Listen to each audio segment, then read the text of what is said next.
जय हिंद दोस्तों। बिहार पुलिस सिपाही की परीक्षा के लिए आज हम लोग खान सर के बुक से प्रैक्टिस सेट नंबर 23 का डिस्कशन करने वाले हैं, जिसमें साथियों जीके जीएस से बहुत ही शानदार प्रश्नों को कवर करेंगे, जो कि आपके बिहार पुलिस एग्ज़ाम के लिए काफ़ी ज़्यादा इम्पोर्टेंट रहेगा। तो साथियों आप सभी पूरा वीडियो को ध्यान से देखिए और आज के इस प्रैक्टिस सेट में आप कितने क्वेश्चन सही कर पाते हैं ये आपको सेशन के लास्ट में कमेंट करके बताना है। तो चलिए इसी के साथ आज के इस प्रैक्टिस सेट को स्टार्ट करते हैं। तो फटाफट से आप सभी लाइव में आ जाइए। सभी फ्रेंड्स को गुड इवनिंग, गुड इवनिंग। तो देखिए आज का पहला क्वेश्चन है, राष्ट्रसंघ कब अस्तित्व में आया था? वेरी इंपॉर्टेंट क्वेश्चन है। चलिए आप सभी आंसर बताइए, राष्ट्रसंघ कब अस्तित्व में आया था?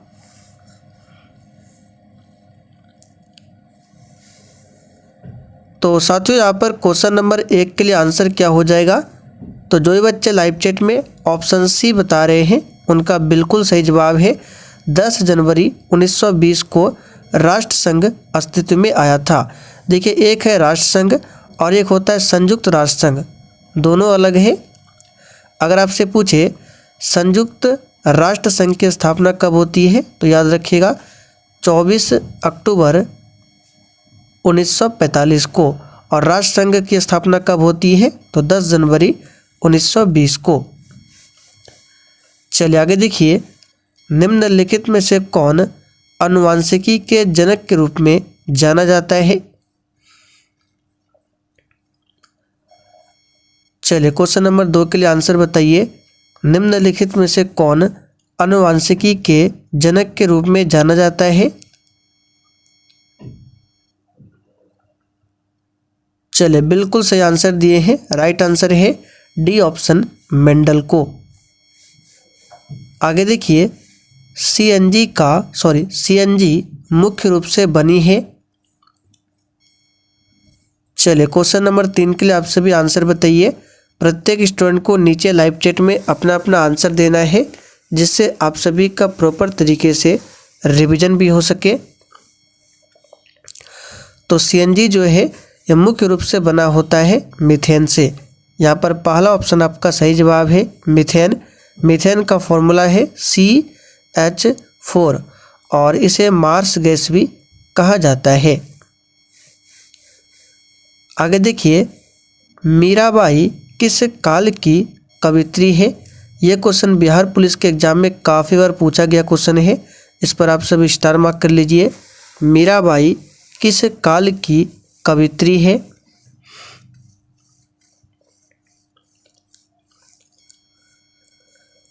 तो साथियों क्वेश्चन नंबर 4 के लिए आंसर हो जाएगा ऑप्शन यहाँ पे बी, भक्ति काल की कवित्री है मीराबाई। और मीराबाई के गुरु का नाम भी याद रखिएगा, हो सकता है एग्जाम में पूछ ले, रैदास। यहाँ पे लिख देते हैं रैदास मीराबाई के गुरु का नाम था। भारत दुर्दशा और अंधेर नगरी दोनों किसके नाटक है? चलिए क्वेश्चन नंबर 5 के लिए आंसर बताइए। बहुत ही शानदार लेवल का क्वेश्चन है, भारत दुर्दशा और अंधेर नगरी दोनों किसके नाटक है? तो साथियों क्वेश्चन नंबर 5 के लिए आंसर हो जाएगा ऑप्शन सी, भारतेंदु हरिश्चंद्र के नाटक है भारत दुर्दशा और अंधेर नगरी। एक पूछा जाता है भारत भारती, भारत भारती ये किससे संबंधित है? तो याद रखिएगा मैथिली शरण गुप्त से। आगे देखिए, प्रशीतक में जल को ठंडा रखने के लिए उपयोग में ली जाने वाली गैस कौन सी है? चलिए क्वेश्चन नंबर 6 के लिए आंसर बताइए। बिल्कुल सोच समझकर आंसर करना है। प्रशीतक में जल को ठंडा रखने के लिए उपयोग में ली जाने वाली गैस कौन सी है? तो साथियों ये है गैसीय अमोनिया। यहाँ पर देखिए ए ऑप्शन में दिया हुआ है गैसीय अमोनिया। आगे देखिए, दोहरा अभिशाप दलित आत्मकथा है। चलिए आंसर बताइए किसकी आत्मकथा है दोहरा अभिशाप? तो यहाँ से आपको 2 क्वेश्चन ध्यान रखना है। दोहरा अभिशाप किस प्रकार की आत्मकथा है? दलित आत्मकथा है। और ये किसकी आत्मकथा है? तो याद रखिएगा कौशल्या बेसेंत्री की। यहाँ पर देख सकते हैं बी ऑप्शन में दिया हुआ है कौशल्या बेसेंत्री। चलिए आगे देखिए, निम्नलिखित कोयला खानों में से कौन सा उड़ीसा राज्य में स्थित है? चलिए क्वेश्चन नंबर 8 के लिए आंसर बताइए। और साथियों जो भी चैनल पर पहली बार आए हैं आप लोग क्लास टाइमिंग को नोट कर लीजिए। यह क्लास आपको डेली रात 8 बजे लाइव चैट के साथ दिया जाता है और इसका जो PDF है वो आपको टेलीग्राम पर मिल जाएगा बिल्कुल फ्री में। टेलीग्राम का लिंक इसी वीडियो के नीचे डिस्क्रिप्शन बॉक्स में है। तो इस क्वेश्चन को ध्यान से सुनिए। यहाँ पे देखिए सिंगरौली की बात करें तो सिंगरौली कोयला खान ये कहाँ पर है? ये मध्य प्रदेश में है। कोरबा की बात करें ये छत्तीसगढ़ में है। कहाँ पर? छत्तीसगढ़ में। तालचेर कहाँ पर है? ये उड़ीसा में है। और रामगढ़ कहाँ पर है? तो ये पश्चिम बंगाल में है। सॉरी, रामगढ़ की बात करें ये झारखंड में है, पश्चिम बंगाल में नहीं। तो यहाँ पर हमसे क्या पूछा गया है? उड़ीसा राज्य में कौन सा कोयला खान स्थित है? तो आंसर यहाँ पे क्या हो जाएगा? Option C Talcher. याद रखिएगा। उपराष्ट्रपति के निर्वाचक मंडल में होते हैं। सभी ऑप्शन को ध्यान से देखिए। उपराष्ट्रपति के निर्वाचक मंडल में होते हैं।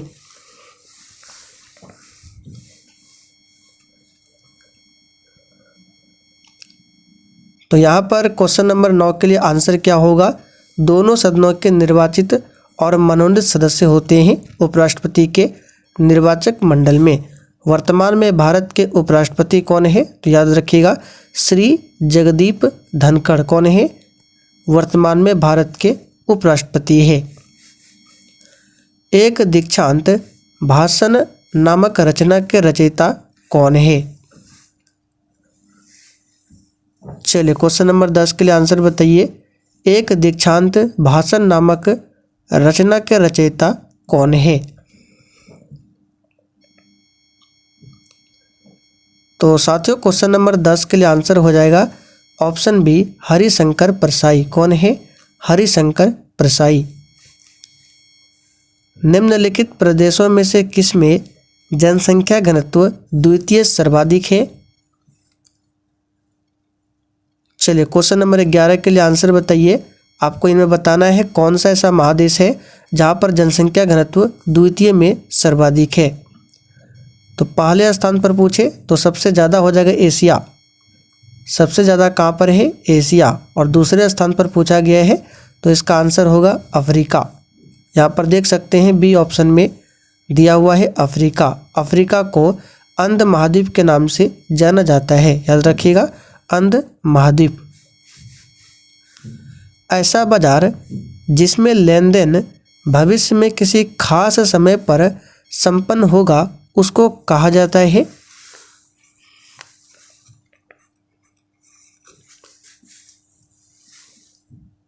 तो साथियों ऐसे बाजार को कहा जाता है वायदा बाजार। चलिए अगला क्वेश्चन है, खाली स्थान मोइनुद्दीन चिश्ती के मुख्य शिष्य कौन थे? चलिए आंसर बताइए। मोइनुद्दीन चिश्ती के मुख्य शिष्य कौन थे? तो इस क्वेश्चन को हमने पहले भी आपको बताया है। आंसर हो जाएगा आपका निजामुद्दीन औलिया। आगे देखिए, निम्न में से कौन सी धातु वजन में सबसे हल्की है?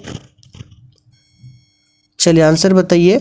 और देखिए साथियों इस क्लास के साथ साथ आप लोग शाम 7:30 बजे की क्लास को ज़रूर देखिए। ये क्लास आपको मेरे दूसरे चैनल पर मिल जाएगा। उस चैनल का नाम है दिवाकर स्टडी IQ, या फिर इसका लिंक मैं डिस्क्रिप्शन बॉक्स में दे देता हूँ, आप लोग जाकर देख सकते हैं। तो वजन में सबसे हल्की धातु पूछे तो ये हो जाएगा लिथियम। यहाँ पर बी ऑप्शन सही है। और भारी में होता है ओस्मियम। ओस्मियम ये सबसे भारी है और हल्की में कौन है? लिथियम।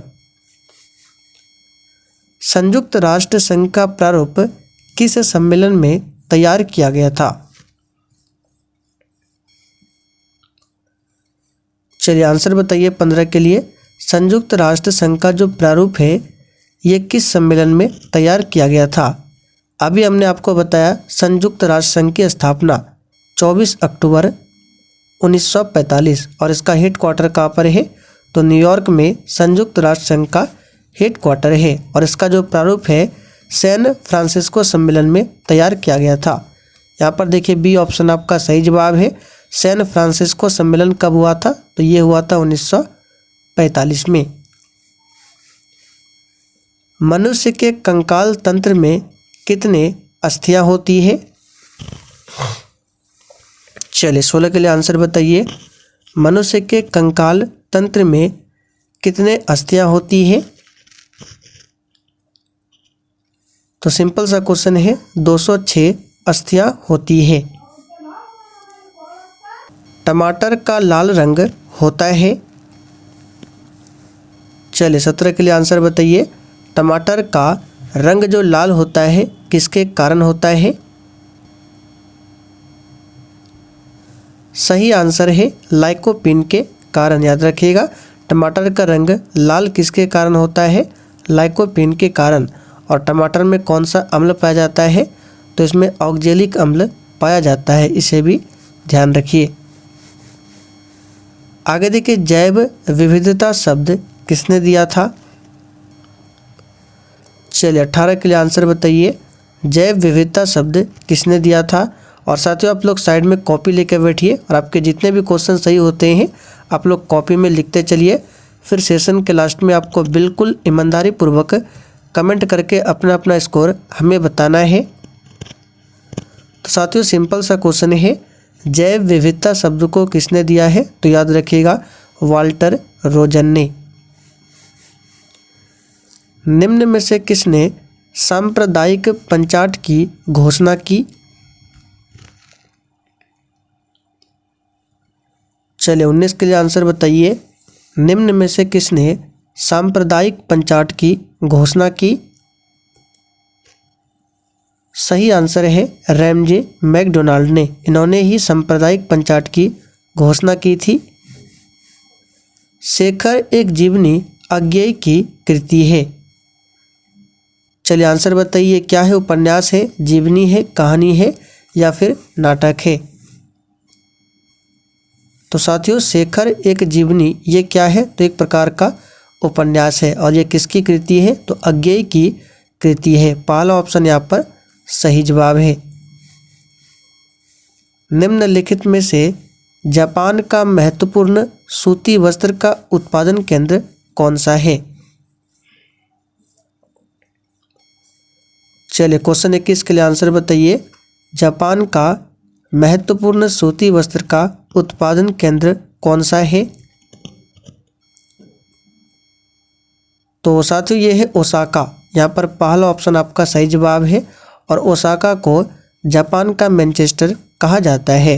भारत का मैनचेस्टर अहमदाबाद को कहा जाता है। याद रखिएगा अहमदाबाद को।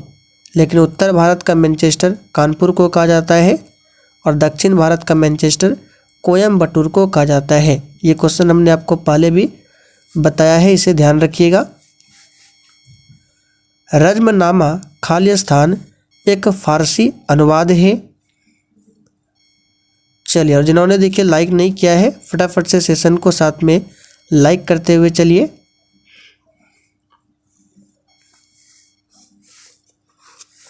तो साथियों रज्मनामा की बात करें, ये किसका एक फारसी अनुवाद है? तो महाभारत का फारसी अनुवाद है। रक्तचाप खालिस्तान द्वारा मापा जाता है। रक्तचाप यानी ब्लड प्रेशर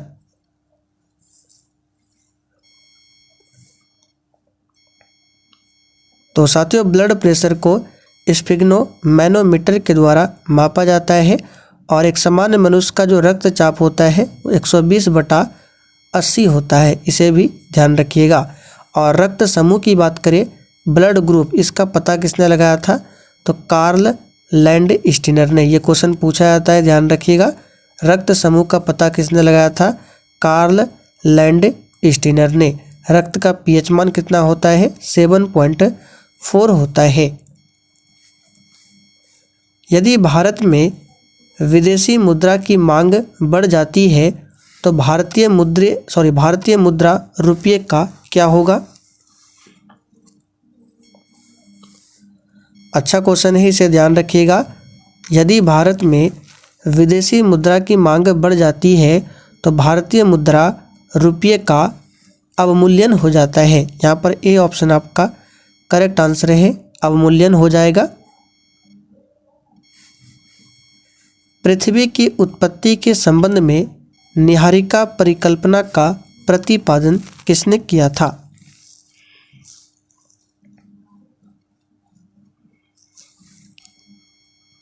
तो साथियों, पृथ्वी की उत्पत्ति के संबंध में निहारिका परिकल्पना का प्रतिपादन किया था इमैनुअल कांट ने। भारतीय संविधान में संसदीय लोकतंत्र तथा न्यायिक सर्वोच्चता किन देशों से अंगीकार किए गए हैं?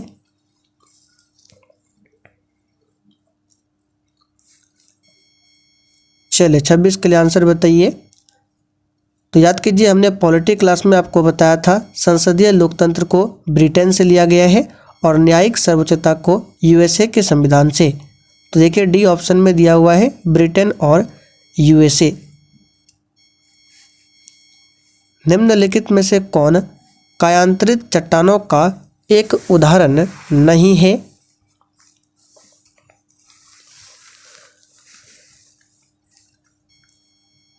तो यहाँ पर ध्यान दीजिए, संगमरमर, स्लेट, क्वार्टजाइट ये क्या है? कायांतरित चट्टान का उदाहरण है, जबकि चूना पत्थर जो है ये अवसादी चट्टान का उदाहरण है। तो डी ऑप्शन यहाँ पर आपका सही जवाब है, चूना पत्थर।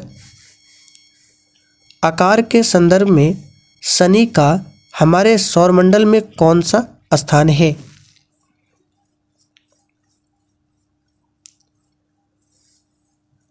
तो देखिए, आकार में सबसे पहला ग्रह जो आता है वो है बृहस्पति। ये सौरमंडल का सबसे बड़ा ग्रह है, इसे ध्यान रखिएगा, बृहस्पति।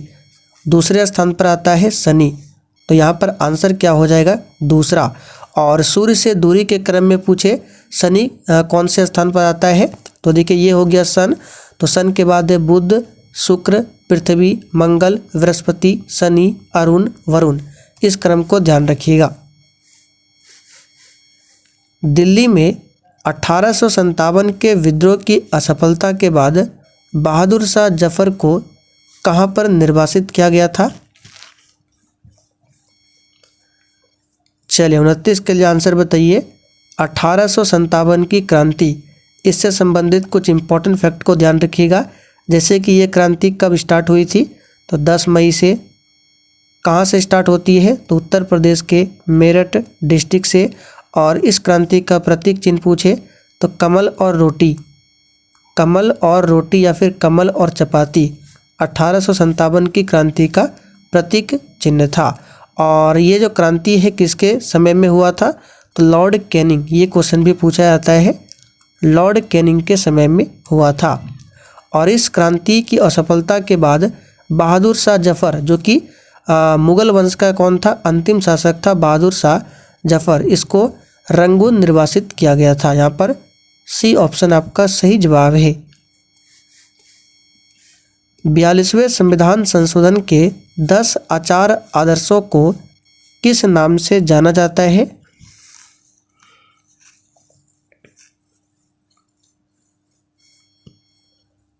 सही आंसर है मौलिक कर्तव्य के नाम से जाना जाता है। हालांकि वर्तमान में टोटल 11 मौलिक कर्तव्य है। जिस समय जोड़ा गया था उस समय 10 मौलिक कर्तव्य को ही जोड़ा गया था। किस समिति के सिफारिश पर जोड़ा गया था? तो सरदार स्वर्ण सिंह समिति के सिफारिश पर 42वां संशोधन 1976 के तहत मौलिक कर्तव्य को संविधान में ऐड किया गया था। मौलिक कर्तव्य को रूस देश के संविधान से लिया गया है और इसे संविधान के भाग 4A और आर्टिकल 51A में रखा गया है। निम्नलिखित में से कौन सा एक प्राथमिक उपभोक्ता है?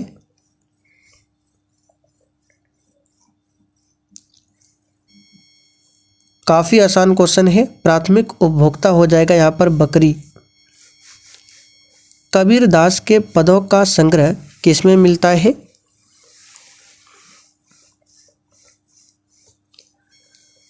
चलिए इस पर स्टार मार्क कर लीजिए। ये क्वेश्चन ऑलरेडी बिहार पुलिस में पूछा हुआ क्वेश्चन है। कबीरदास के पदों का संग्रह मिलता है बीजक में। एक पारितंत्र में अपघटन की क्रिया का नियमित करने वाला कारक क्या है?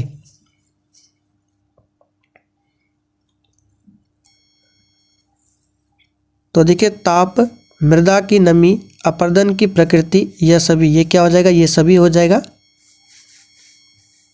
निम्न में से कौन सा विष्णु का अवतार नहीं है?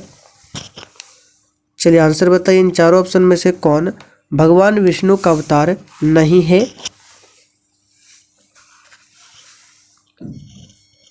तो साथियों, मत्स्य, वराह, परशुराम ये सभी है, जबकि दधीचि ये भगवान विष्णु का अवतार नहीं है।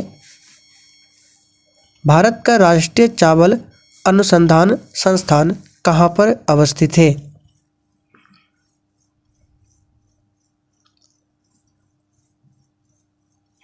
तो यहाँ पर आपको दो तरह के क्वेश्चन ध्यान रखना है। राष्ट्रीय चावल अनुसंधान संस्थान पूछे, ये उड़ीसा के कटक में है, और अंतर्राष्ट्रीय चावल अनुसंधान संस्थान पूछे तो फिलीपींस के मनीला में है। दोनों फैक्टों को ध्यान रखिएगा। अभी यहाँ पर आंसर होगा कटक। निम्नलिखित में से कौन सा यूरोप में सामंतवाद के उदय का प्रमुख कारण था?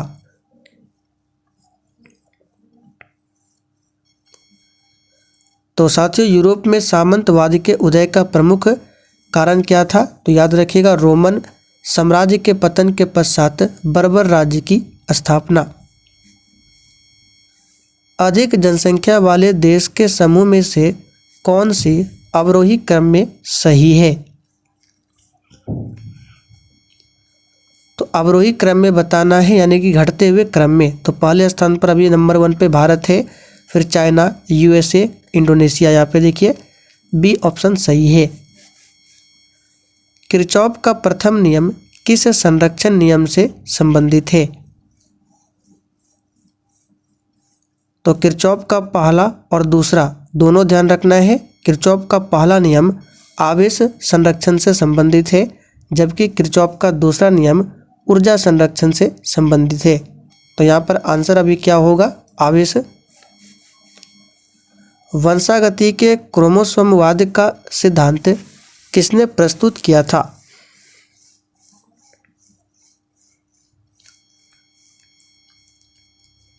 तो प्यारे साथियों, वंशागति के क्रोमोसोमवाद का जो सिद्धांत है, यह सटन एवं बोवेरी ने प्रस्तुत किया था। निम्न में से किस यूरोपीय जाति को इंडोनेशिया में प्रभुत्व जमाने में सफलता मिली थी?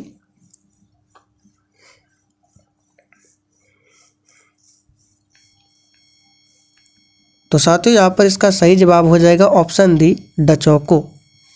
तो चलिए साथियों, आज के लिए इतना ही। अब आप लोग कमेंट करके बता दीजिए आपने आज के 40 क्वेश्चन में कितने क्वेश्चन सही किए हैं।